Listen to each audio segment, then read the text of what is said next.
Hi guys, मैं हूं अबीहा इंतखाब और ज्ञान स्थली क्लासेस में आपका स्वागत है। तो आज जैसा कि आप स्क्रीन पे देख ही रहे होंगे कि हमारा टॉपिक क्या है।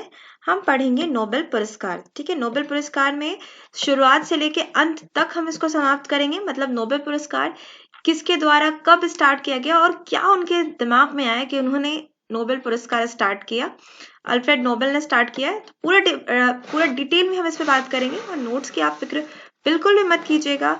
पीडीएफ का लिंक डिस्क्रिप्शन में दे दिया जाएगा। जैसा कि आप थंबनेल में देख ही चुके होंगे कि पीडीएफ फ्री है, तो पीडीएफ का लिंक डिस्क्रिप्शन में दे दिया जाएगा, जहां से आप पीडीएफ डाउनलोड करके कंप्लीट नोट्स पा सकते हैं। तो चलिए लेक्चर की तरफ बढ़ते हैं। और ये वीडियो आपके लिए बहुत ज़्यादा हेल्पफुल होगा। आप किसी भी कॉम्पिटिटिव एग्जाम्स की अगर तैयारी कर रहे हैं तो इसलिए अपने दोस्तों को शेयर ज़रूर करिएगा। तो चलिए लेक्चर स्टार्ट करते हैं। नोबेल पुरस्कार, देखिए कुछ ऐसा नोबेल पुरस्कार होता है, कुछ ऐसा क्या, बिल्कुल ऐसा ही होता है नोबेल पुरस्कार। मैंने चित्र में पहले ही आपको दिखा दिया। तो चलिए बात करते हैं अल्फ्रेड नोबेल।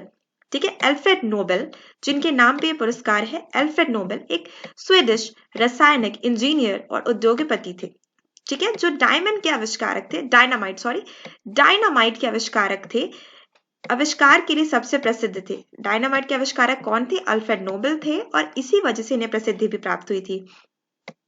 1896 में इनकी मृत्यु हो जाती है। ठीक है, कब होती है? 1896 में इनकी मृत्यु होती है। और अपनी वसीयत में उन्होंने अपनी शेष वसूली योग्य संपत्ति को 6 पुरस्कार स्थापित करने के लिए इस्तेमाल किया, जिसे नोबेल पुरस्कार के रूप में जाना जाने लगा। देखिए यहाँ पे गलती हो गई, 6 पुरस्कार नहीं, सिर्फ 5 पुरस्कार के रूप में स्थापित करने के लिए इस्तेमाल किया था। छठा यानी कि अर्थशास्त्र के रूप में बाद में स्थापित किया गया है। टोटल सिर्फ 5 ही थे।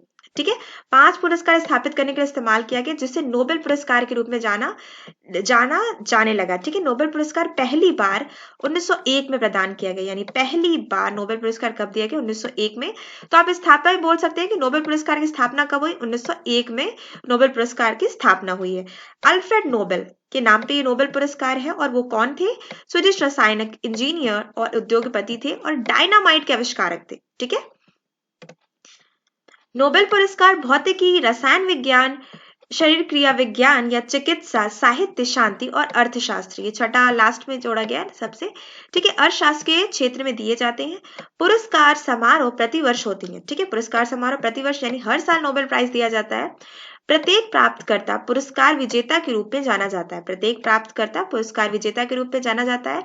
इसको एक स्वर्ण पदक, एक डिप्लोमा और एक मौद्रिक पुरस्कार प्राप्त होता है। क्या क्या मिलता है? एक स्वर्ण पदक, एक डिप्लोमा और एक मौद्रिक पुरस्कार प्राप्त होता है। थर्ड पॉइंट क्या देखते हैं कि एक पुरस्कार 3 से अधिक व्यक्तियों के बीच साझा नहीं किया जा सकता।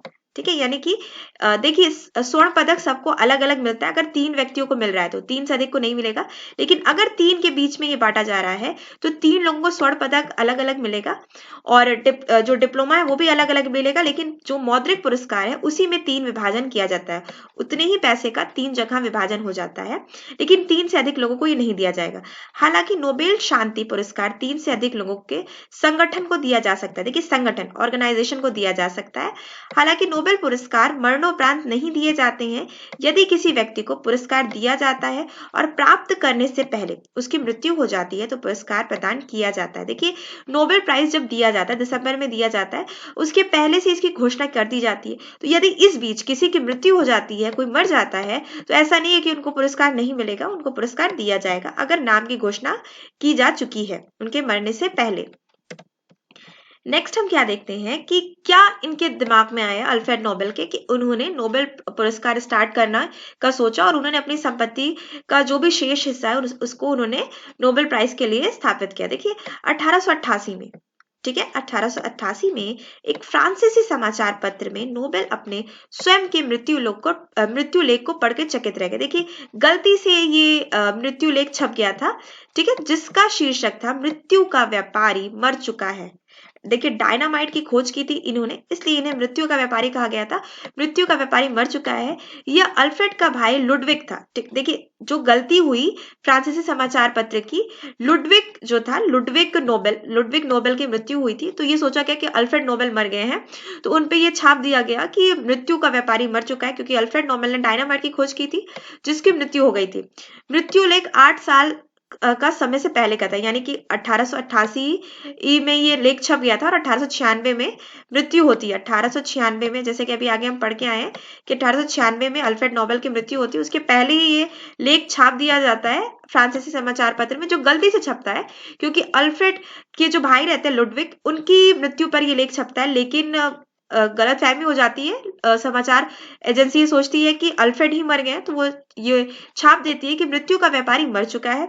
ठीक है, 8 साल पहले का ही लेख रहता है। लेख ने नोबेल को विचलित कर देता है। देखिए, अल्फ्रेड नोबेल इस लेख से बहुत ज्यादा विचलित हो जाते हैं ऐसे वाक्य पढ़ के कि मृत्यु का व्यापारी मर चुका है। ठीक है, बहुत विचलित हो जाते हैं और उन्हें इस बात का लेकर आशंकित कर दिया जाता है कि उन्हें कैसे याद किया जाएगा। वो डरते हैं कि उनके मरने के बाद क्या उन्हें मृत्यु का व्यापारी कहा जाएगा, उन्हें ऐसे याद किया जाएगा। इसलिए वो क्या करते हैं, उन्हें अपनी इच्छा बदलने के लिए प्रेरित करते हैं वो, और 10 दिसंबर 1896 को अल्फ्रेड नोबेल की सेरेब्रल हेमरेज से इटली के सैन रेमो में इनकी विला में मृत्यु हो जाती है और वो 63 वर्ष के रहते हैं। तो वो जो सोचते हैं 1896 में जब उनकी मृत्यु होती है, तो वो सोचते हैं कि उससे पहले जो ये सोचते हैं, लुडविग का जो केस हो जाता है कि समाचार पत्र छाप देता है कि मृत्यु का व्यापारी मर चुका है, तो सोचते हैं कि लोग मुझे क्या ऐसे याद करेंगे। तो इसलिए वो नोबेल प्राइज स्टार्ट करते हैं। वो एक वसीयत बनाते हैं, वसीयत में लिखते हैं कि उनकी जो भी संपत्ति है उसका हिस्सा नोबेल प्राइज मतलब नोबेल पुरस्कार वितरण किया जाएगा। जो लोग 5 क्षेत्रों में काम करेंगे, जो 5 क्षेत्र में आगे बता चुकी हूँ आपको। ठीक है, देखिए अब यहाँ पे हम बहुत इंपॉर्टेंट टॉपिक, ये पॉइंट्स हैं, बहुत ज्यादा इंपॉर्टेंट पॉइंट्स हैं नोबेल पुरस्कार के में। ठीक है, 2 बार नोबेल पुरस्कार प्राप्त करने वाले व्यक्ति कौन कौन है, तो ऐसे सिर्फ 4 ही व्यक्ति हैं जिन्हें 2 बार नोबेल प्राइज मिला है। मैडम क्यूरी, ठीक है, महिला में तो सिर्फ एक ही है, मैडम क्यूरी, जिन्हें 1903 में मिला, 1911 में मिला। लिंस पॉलिंग, जिन्हें 1954 में मिला, 1964 में मिला। जॉन बार्डिन, जिन्हें 1956 में मिला और 1972 में मिला। और फेडरिक सेंगर, जिन्हें 1958 में मिला और 1980 में मिला। ये 4 लोग ऐसे हैं जिन्हें 2 बार नोबेल प्राइज मिला है। अब देखते हैं सबसे कम उम्र में नोबेल प्राप्त करने वाले पुरुष कौन है। लॉरेंस ब्रैक, जिनकी एज 25 है। जब उन्होंने पुरस्कार प्राप्त किया तो वो 25 वर्ष के थे। महिला हम देखते हैं, सबसे कम उम्र में नोबेल प्राप्त करने वाली महिला कौन है, मलाला यूसुफजई, जो कि पाकिस्तानी है। जब उन्होंने ये पुरस्कार प्राप्त किया तो वो 17 साल की थी। ठीक है, कितने साल की थी, 17 साल की थी। आगे हम देखते हैं कि भारतीय, ठीक है, नोबेल पुरस्कार प्राप्त करने वाले भारतीय कौन है, ये भी बहुत इंपॉर्टेंट है। रविन्द्रनाथ टैगोर, जो सबसे प्रथम है, 1913 में इन्हें गीतांजलि के लिए मिला था साहित्य के क्षेत्र में। सीवी रमन, जो 1930 में उन्हें नोबेल प्राइज मिला। हर गोविंद खुराना, जिन्हें 1968 में ये नोबेल प्राइज मिला। मदर टेरेसा, जिन्हें 1979 में ये प्राइज मिला। ठीक है, सुब्रमण्यम चंद्रशेखर, जिन्हें 1983 में ये प्राइज मिला। अमृतसरी सेन, जिन्हें 1998 में ये प्राइज मिला। वीएस नायपाल, जिन्हें 2001 में ये प्राइज मिला। वेंकट रामकृष्ण, जिन्हें 2009 में ये प्राइज मिला। और लास्ट है कैलाश सत्यार्थी, जिन्हें 2014 में ये प्राइज मिला। ठीक है, तो 1913, 1930, 1968, 1979, 1983, 1998, 2001, 2009 और 2014, ये वो भारतीय हैं जिन्हें नोबेल प्राइज प्राप्त हुआ है। ठीक है, तो टोटल कितने हैं, 1 2 3 4 5 6 7 8 9, तो 9 भारतीयों को नोबेल प्राइज मिला है। ठीक है, आगे हम देखते हैं 2021 में नोबेल पुरस्कार विजेता कौन है। एकदम लेटेस्ट है कि 2021 में नोबेल प्राइज किसे मिला है। अभी तक तो 2022 के बारे में नहीं पता चला है, तो 2021 में बात करते हैं। तो देखिए 6 क्षेत्र मैंने पहले ही बता दिए। स्टार्टिंग में सिर्फ 5 थे, ये छठा बाद में जोड़ा गया, तो 6 क्षेत्र, यानी कि फिजियोलॉजी यानी मेडिसिन में किसे मिला है, डेविड जोलियस और एड्रियन पटापाउटियन। ठीक है, भौतिकी में किसे मिला है, स्क्यूरो मोनिप, क्लाउस हैसलमैन और जॉर्जियो पैरसी। ठीक है, रसायन विज्ञान में बेंजामिन लिस्ट, डेविड डब्ल्यूसीए मैकमिलन। ठीक है, साहित्य में अब्दुल गुरहान, शांति में मारिया रेसा और दिमित्री मोराटोवा। ठीक है, अर्थशास्त्र में किसे मिला है, डेविड कार्डा, जोशुआ डी एग्रिस्ट और गोइडो डब्ल्यू इम्बेंस। ठीक है, तो देखिए 2021 में इन लोगों को नोबेल प्राइज मिला है। नाम बहुत डिफिकल्ट है लेकिन आपको याद करना पड़ेगा। आप अच्छे से एक बार पढ़ लेंगे तो भी याद हो जाएंगे, क्योंकि 4 ऑप्शंस तो आपको मिलते ही मिलते हैं एक टिक करने के लिए।